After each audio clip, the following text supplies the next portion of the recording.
मैं सादिक अली नाबीना आपके सामने मैं बार बार कहता हूँ, बीजेपी सरकार संविधान विरोधी, लोकतंत्र विरोधी, भारत के किसी कानून को नहीं मानती, यहाँ तक सुप्रीम कोर्ट को नहीं मानती। सुप्रीम कोर्ट ने बुलडोजर नीति पे रोक लगाई थी, मगर ये बीजेपी वाले मानते कहाँ सुप्रीम कोर्ट को। ये समझते हैं हमारे बाप का राज है। ये मनु स्मृति को मानने वाले, मनुवाद को लागू करने वाले लोग हैं।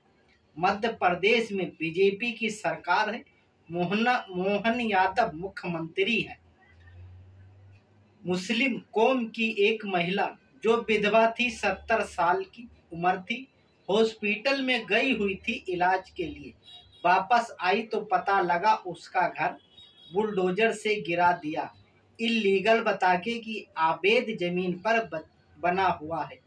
जबकि वो 70 साल विधवा, उसका पति यूसुफ, उसको ये 2008 में जमीन पट्टे में मिली थी। 2008 में भी बीजेपी की सरकार थी। अगर इलीगल थी तो ये पट्टे में कैसे बीजेपी वालों ने दी? जिसने दी उस पर क्यों नहीं कार्रवाई हुई? ये दोहरे चरित्र वाले लोग हैं। ये मुस्लिम, दलित, आदिवासियों को निशाना बनाते हैं। ये पिछड़े समाज, मुस्लिम, दलित, आदिवासियों के खुले हुए दुश्मन हैं। इन्हें जहां मुस्लिम दिखेगा वहीं पर इलीगल दिखेगा। जबकि बड़े बड़े बलात्कारी, हत्यारे, आरएसएस वाले, राम रहीम, सूरजपाल जैसे इनके बड़े बड़े आश्रम इलीगल बने हुए हैं। नागपुर में आरएसएस का हेड क्वार्टर इलीगल बना हुआ है, उस पे बुलडोजर नहीं चलाया जाएगा। क्यों? वो बीजेपी के लोगों का है। यही दोहरे चरित्र वाले लोग हैं। आरएसएस वो विचारधारा है जो अंग्रेजों के साथ में खड़ी थी, उसी से ये बीजेपी पार्टी है। ये दोहरे चरित्र के लोग हम सबको जानने की जरूरत है।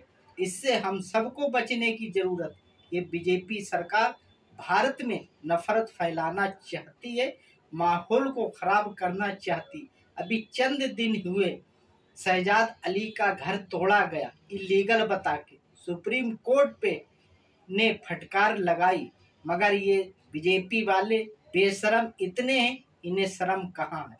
इसीलिए हम कहते हैं हम सबको एकजुट होकर इस बीजेपी सरकार को हटाना होगा और भारत के संविधान, लोकतंत्र को बचाना होगा। ये बाबा साहेब भीमराव अंबेडकर के खुले हुए दुश्मन है। ये देश में नफरत फैलाते हैं। संविधान की प्रतियों को जलाने वाले यही लोग हैं। इसीलिए हम कहते हैं सभी साथियों एकजुट होकर इस बीजेपी सरकार को सत्ता से नहीं, राज्य से भी हटाना है।